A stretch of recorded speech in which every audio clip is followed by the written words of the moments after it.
Ser autista é apenas uma forma diferente de ser e entender o mundo. Pessoas autistas têm suas próprias forças e maneiras especiais de ver a vida. Por meio desta entrevista realizada pela equipe Lantry, melhore seu conhecimento sobre esta condição neurológica, porque autismo não é doença, e acolha melhor as pessoas com autismo próximas a você. Vamos juntos e juntas com respeito, sem preconceito. Pro Abril Azul, né? Isso. Abril Azul, o mês das pessoas com autismo. Me corrigiram outro dia, Noemi, sabia? É. Falei pessoas autistas, não, é pessoas com autismo. Bom, enfim, acho que a gente chama do jeito que a pessoa se sentir mais confortável. E queremos ouvir você, Noemi. Seja muito bem-vinda. Obrigada, Lu. Então, vamos lá, né? Fica super à vontade, é um bate-papo descontraído. E eu queria saber, Noemi, como que é o seu dia a dia convivendo com uma pessoa autista, uma pessoa com autismo. E fala um pouquinho do dia a dia, como é que é, quem é essa pessoa. E quem é você? E quem é você? Isso. Bom, primeiramente, né, eu sou a Noemi Vitorino, sou massoterapeuta há 21 anos, sou mãe do Rafael, ele tem autismo, né, ele tem 3 aninhos, então ele foi diagnosticado há mais ou menos há 1 ano e meio, com autismo nível 1 de suporte. Então, bom, conviver com uma pessoa dentro do espectro autista é um desafio, não vou dizer que é uma situação, né, leve, tranquila, mas assim, eu ensino, mas também aprendo muito com o Rafael também. Ah, que legal, muito bom. Então é seu filhinho de 3 anos, o Rafa. Isso. Que coisa fofa, hein? Eu já vi o Rafa, ele é maravilhoso.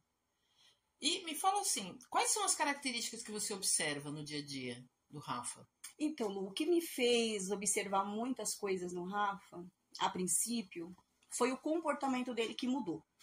Então, até 1 ano de idade, o Rafa era uma criança com características, entre aspas, normais para a sociedade. Tá? Então, depois de 1 ano, ele teve regressão de fala.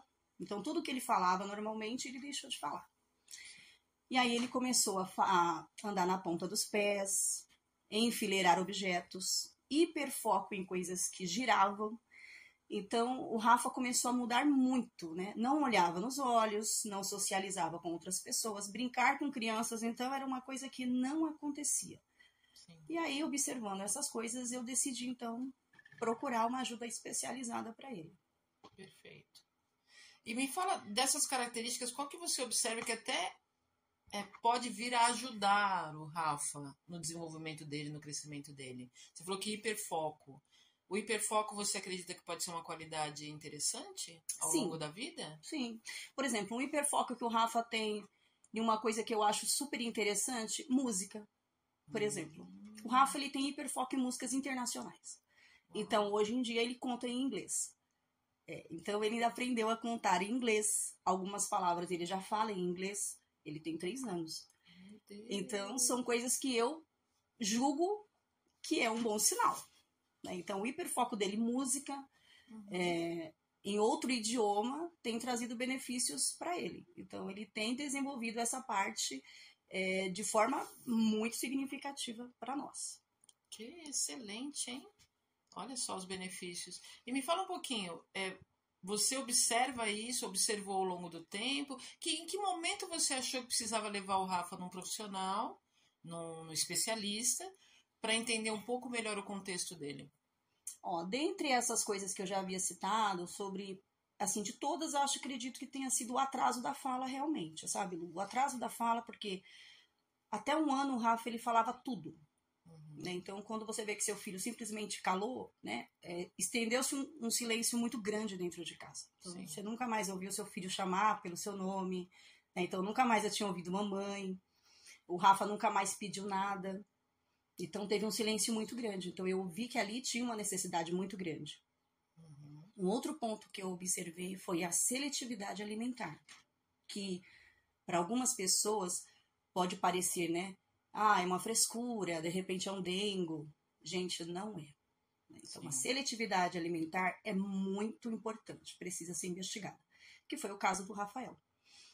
Então, alimentos que ele comia até 1 ano, ele começou a não conseguir ingerir mais. Então, precisou de uma atenção profissional para que a gente conseguisse dar um suporte para ele.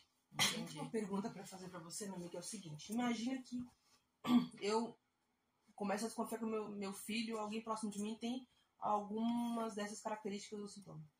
Como que você fez? Você foi num clínico e aí ele pede para você procurar um outro profissional? Como que é isso para uma pessoa comum como eu fazer para descobrir? Então, Manu, assim, as mães normalmente estão às cegas, tá? A princípio, é o que eu falo, gente, ninguém inicia uma gestação pensando meu filho vai ser um autista. Nunca acontece assim. Então, ninguém nunca vai estar preparado para gerar um autista. Mas, a princípio, quando eu percebi que poderia ser um caso desses, o que eu fiz? Eu fui na UBS do meu bairro. Legal. A princípio, gente, procure a UBS do bairro. Peça informação para a enfermagem, para os médicos ali.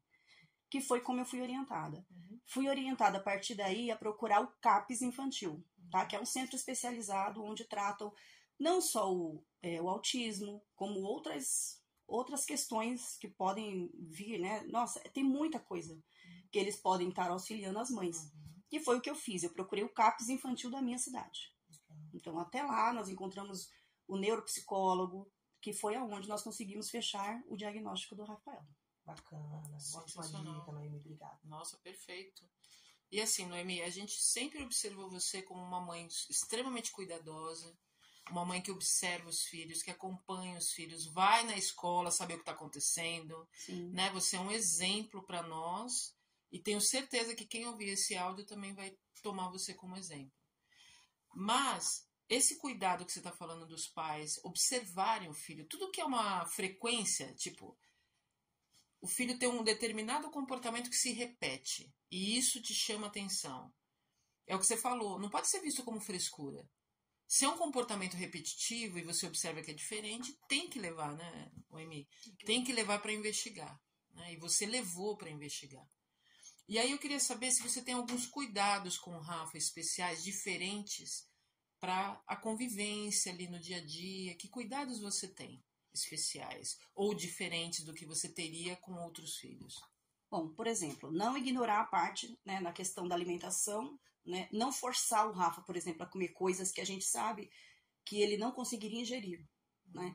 Nós sabemos que dentro da seletividade alimentar, a criança ela tem uma resistência. Então, se você força uma alimentação, ele pode provocar vômito, desconforto. Então, nunca fazer isso, gente, forçar nada. Um ponto positivo dentro dessa questão do autismo, do espectro autismo, do autista, que eu trabalho muito com meu filho, deem autonomia. O autista é extremamente inteligente e extremamente capaz. Então, deem a ele autonomia. O meu filho é extremamente capaz de realizar qualquer atividade. Ele é uma criança comum como qualquer outra. Ele vai correr, ele vai ser feliz, ele vai brincar, ele vai cair, ele vai se frustrar e tá tudo ok. Ele vai ser uma criança como qualquer outra. Ele não tem super proteção. Ele é bem assistido, ele é amado e ele tem permissão para ser quem ele é. Espetacular. E como que você está preparando ele, Noemi, para lidar? Ele tem hoje 3 aninhos, né? Sim. Ele tem muito chão pela frente. Bastante. Mas você tem algumas preocupações de como você pensa em quando ele estiver na pré-adolescência, quando ele estiver na adolescência? O que você imagina para esses momentos do Rafa? Então, Lu, a princípio, já vai entrar nessa questão de ir procurar o centro de apoio, tá? O CAPS. Por quê? Quando você procura um atendimento profissional adequado, você já está pensando nesse fator, tá? Quando o atendimento vem desde o início, do começo, quando ainda é muito pequenininho, as chances do seu filho na adolescência e na vida adulta terem êxito é maior. Com certeza. Tá? Então, nunca deixar para procurar ajuda quando já está na adolescência, quando já está iniciando a vida adulta, é muito mais complicado. Então, assim, eu tô nessa busca uma melhora para o meu filho, já tem 2 anos que a gente já está nisso. Então, estamos aí, né, com esse pensamento do Rafa ter uma vida satisfatória, com uma vida produtiva, porque o acompanhamento dele já está vindo desde há 2 anos atrás. Né? Então, está passando com profissionais adequados, com neuro, com fono. Isso, com certeza, vai garantir que meu filho tenha condições de exercer uma profissão digna, de ter uma vida totalmente independente de mim, né? Porque eu ouvi uma frase uma vez que diz assim: uma mãe boa é aquela que se faz desnecessária. E é o que eu quero ser pro meu filho. Uma mãe boa, mas desnecessária para ele. Nossa, incrível. As suas falas assim são inspiradoras, não é, Mi? Quem dera todas as mães tivessem um pouquinho do amor e dessa compreensão que você tem com seus filhos. É impressionante. Muito bom. O que você gostaria que a sociedade fizesse para acolher melhor essas pessoas com essa condição neurológica, né? É uma condição neurológica, deixando bem claro que não é uma doença, né? É uma condição neurológica. O que a sociedade poderia fazer para melhorar esse acolhimento? Olha, Lu, a princípio, não julgar. O fardo que a mãe atípica carrega é muito pesado, é muito grande. Então, assim, quem está convivendo com uma criança atípica sabe o quanto é duro, o quanto é difícil o dia a dia, noites sem dormir. Lidar com crises dentro do espectro autista não é fácil, né? Só quem é mãe atípica sabe o que passa, o que consegue suportar. Então, gente, menos julgamento, mais empatia. Outro ponto, mais profissionais que estejam capacitados para lidar, porque o tempo de espera para cada consulta para um autista passar é bem longo. Então, às vezes, demora muito tempo de consulta para um autista conseguir ter esse suporte necessário, porque é necessário. Com certeza. Então, é um todo, sabe? Não pode ser só uma coisa citada. Então, as pessoas, às vezes, veem uma criança autista na rua, talvez numa crise, porque é difícil para um autista no meio de uma crise, aquele monte de pessoa na rua, às vezes dá uma crise e as pessoas ficam julgando, mas fazendo pirraça, se fosse meu filho, gente, não. Se fosse o seu filho, você veria que é muito mais difícil, né? No lugar do outro, é um desafio. Então, assim, mais empatia, menos julgamento, e que as pessoas possam se conscientizar que nós precisamos realmente de mais apoio nesse sentido. Mais compreensão, mais, né? Empatia. Você já tá passando na rua aqui perto de casa, vi uns adesivos, gente. Tem casa que coloca adesivo, que eu acho que é por causa do barulho, que é por causa da agitação, né? De identificação, porque... Isso é legal. Sim, é legal fazer um parênteses, porque às vezes a pessoa não sabe, né? Vamos aproveitar e dar alguns esclarecimentos. Por que a pessoa com autismo precisa de um ambiente um pouco mais controlado e com silêncio? Porque ela é hipersensível. Um barulho que para nós é, tipo, incomoda um pouquinho, para o autista é 100 vezes mais. É isso mesmo. Então ele intensifica no cérebro dele tudo que ele recebe do externo. O barulho é maior, as cores são mais vivas. Inclusive temos um cliente, eu não vou comentar aqui por questões questões éticas, mas nós temos um cliente que mudou a logo dele, as cores da logo, porque eram muito mais vivas, para respeitar pessoas com autismo. Olha só. Olha que interessante, muito. Né? Então, só para deixar esse contexto mais transparente para as pessoas. O autista, ele hipersensibiliza todas as informações que ele recebe do externo. Som, cores e tudo mais. Exatamente. Não é, então, tudo que eles recebem é 10 vezes mais do que pra gente. Então, às vezes, uma coisa que a gente acha que é banal, né? Mas é uma coisa simples. Para eles recebem muito e muitas vezes mais. Então, entra aquela questão, né, Lu, da empatia. Da empatia. Né? Vamos ter empatia. E é o que a Manu citou. Muitas residências hoje vem a placa, né? Que é cedida, inclusive, no CAPS infantil. Eles cedem o cordão, né? Do quebra-cabeças, que vocês já devem ter visto, né? Sim. É cedido lá. Eu também tenho um. Né? O Rafa tem um, então vem o cordão. Vem a placa de identificação que nós colocamos na residência, Sim.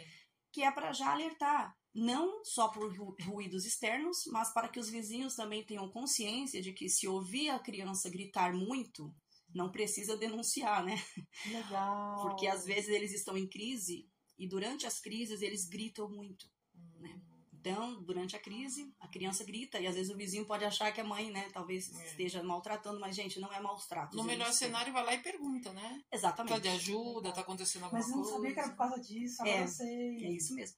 Então, assim, acontece, tá? Às vezes na madrugada mesmo, né? Já aconteceu muitas vezes comigo, dá um desequilíbrio, eles saem do foco deles ali, que era descansar, e aí entra uma crise, começa a gritar, eles tentam se controlar ali, mas não conseguem. Então, gritam, e aí os vizinhos podem pensar que tá tendo algum problema, mas na verdade é só a questão do desequilíbrio que eles estão ali da crise. Né? Bacana. Eu acho interessante também que a placa é genial, porque além disso que você me ensinou que eu não sabia, Noemi, ajuda também a gente perceber que isso é mais comum do que a gente imagina. Ah, verdade. Porque antes, é que a gente estava comentando antes, né? Antes as coisas não tinham nome. As pessoas eram taxadas de rebeldes, lá em Minas falava sistemática. Sistemático. E vocês já ouviram também, Manu, a frase, nunca houve tanto autismo quanto hoje. Não, na realidade sempre houveram autistas. Sim. A questão é que eles não eram vistos. Perfeito. Eles eram internados em manicômios, eles eram escondidos em porões e ali deixados, né? Sim. Hoje, graças a Deus, eles estão sendo tratados, estão sendo visualizados ali, cuidados, graças a Deus. Não estão sendo colocados em camisas de força. Então, não é que nunca houveram autistas. Sempre houveram. Sim. Maravilhoso. Com certeza. Nossa, perfeito. Quanto aprendizado, né, Manu? Muito legal, muito, né? Muito bom. Essa experiência, o empírico é muito legal. Muito bom.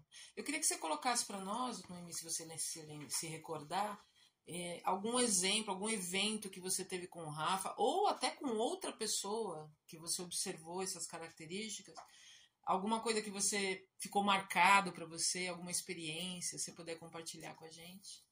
Gente, teve um episódio que eu quero contar para vocês que, para mim, marcou muito e eu vou sempre falar isso para todo mundo que me perguntar. O amor e a persistência, ele vai sempre fazer a diferença na vida da gente. Bom, o Rafa teve a questão da fala que eu falei para vocês, a regressão, então ele parou de dizer tudo, né? Então é uma coisa que eu sempre bato na tecla de tentar fazer ele voltar a falar, né? Então, todos os dias eu falava para ele, todas as vezes que ele acordava eu falava, bom dia, Rafa, bom dia, Rafa. E ele sempre ouvindo, obviamente ele tá ouvindo, né? Mas nunca havia nada de resposta, né? Aí, esses dias aí ele descendo, ele acordou de manhã, desceu as escadinhas e a primeira coisa que ele falou para mim foi, bom dia, mamãe. Uau! Gente, que emoção! Eu não posso mensurar para vocês o que isso foi para mim, ouvir aquilo do Rafa. Foi exatamente como eu disse para vocês, com todas as letrinhas. Bom dia, mamãe. Então eu aprendi que não desistir do meu filho é o foco. Eu preciso continuar. Então foram simples palavras, mas que ele absorveu. Eu fiquei tanto tempo dizendo isso para ele, bom dia, Rafa, bom dia, filho, todos os dias, sem ouvir o retorno. E aí, quando foi esses dias, ele desceu as escadas de manhã e falou, bom dia, mamãe. Então... Não consigo imaginar a emoção que você sentiu, né? Então, isso provou para mim que ele é capaz. Então, acreditem, eles são capazes de tudo. Né? Essa a forma evidente como você vê o cuidado vem muito do que você faz como profissional, né? Sim. Você é massoterapeuta há 21 anos. Isso. Tem o seu estúdio tem o seu consultório dentro da sua casa. Isso, eu montei. Como que isso aí, o Rafa, e isso ajuda vocês e tal? Gente, ó, de uns anos pra cá, eu montei um espaço dentro da minha casa e foi super legal nessa parte do Rafa, porque ele começou a interagir com as minhas clientes. Olha que legal. Então, para uma criança que não olhava, não interagia com ninguém, hoje ele tem uma interação com as minhas clientes que é fora do comum. Então, ele vê pessoas novas, as clientes amam ele, então as clientes estão sempre pegando, ele aceita agora aquele afago, aquele carinho, ele aceita pegar no colo, ele aceita abraçar, e isso realmente está fazendo o Rafa desenvolver. E está sendo excelente para o desenvolvimento dele. Então, a cliente chega, ele dá a mão, né? Ele abraça, ele beija. Então, olha só, juntou o meu trabalho, né? Que eu consigo supervisionar o Rafa, consigo trabalhar e ainda está melhorando a questão dele de socializar com outras pessoas. Então, eu só posso agradecer, maravilhoso, né? Maravilhoso. Ótimo, né? Está sendo excelente. Incrível, incrível. Noemi, infelizmente a gente está chegando aqui para os nossos finalmente, mas eu gostaria, por favor, que mensagem você deixa para as famílias, para a sociedade? Deixe uma mensagem, por favor, do fundo do seu coração. Contar, como é que as pessoas te localizam? Verdade. Bem, a mensagem que eu gostaria de deixar é que para as mães, para os pais, em primeiro lugar, gente, não é um diagnóstico que a gente quer aceitar, que a gente quer receber. mas simplesmente amem seus filhos. Aceitem e cuidem deles, porque eles só têm a gente, sabe? Então, aceitem e façam o melhor que vocês conseguirem por eles. Para a sociedade, menos julgamento, mais acolhimento. Nós estamos numa situação onde nós precisamos de ajuda, não de julgamentos. Ajuda, né? Que assim a gente vai conseguir melhorar ainda mais a vida de todo mundo, né? Que essa é a intenção de todos, né? E aí, quem quiser entrar em contato, conhecer mais sobre o meu trabalho, vou deixar meu contato aí. Meu telefone 11 99171 3801, tá bom? Isso. Obrigada. Tem Instagram, redes sociais? Tem Instagram, é noemizinha37, @_.com. Tô até dei uma... Tá esqueci. ótimo, isso aí. É isso aí. É o nervosismo. Gente, obrigada pela oportunidade, tá? Maravilhoso. Obrigada mesmo. Muito obrigada, Noemi. Foi uma honra receber você aqui. Espero que você venha mais vezes. Obrigada. Eu tô sempre à disposição. É um prazer estar com você. Obrigada, Manu. Obrigada. Essa série de entrevistas, realizadas pela equipe Lungtree junto a pessoas convidadas especiais, pretende oferecer acesso a mais conhecimento sobre esta condição neurológica para que as pessoas possam acolher melhor as características da pessoa com autismo. Estima-se que haja cerca de 5,6 milhões de pessoas com transtorno do espectro autista, TEA, no Brasil. Esse número é baseado em uma projeção do CDC, Centers for Disease Control and Prevention, para o Brasil. Autismo é um jeito diferente de o cérebro funcionar. Imagine que o cérebro de uma pessoa autista é como um celular com um sistema operacional um pouco diferente. Isso faz com que ela pense, sinta e perceba o mundo de um jeito único. Pessoas autistas podem se interessar muito por um tema específico, como dinossauros, espaço ou música, mais do que a maioria das outras pessoas. Às vezes, sons, luzes e até mesmo toques podem parecer muito fortes ou muito fracos. É como se os botões de volume para essas coisas estivessem ajustados de uma maneira diferente. Algumas pessoas autistas falam bastante, enquanto outras são mais quietas ou preferem se comunicar de outras maneiras, como escrevendo ou usando desenhos. Gostar de ter uma rotina é comum. Mudanças inesperadas podem ser um pouco difíceis, porque bagunçam o que eles esperavam. Acompanhe os próximos episódios da nossa série especial Abril Azul no canal do podcast Lungtree.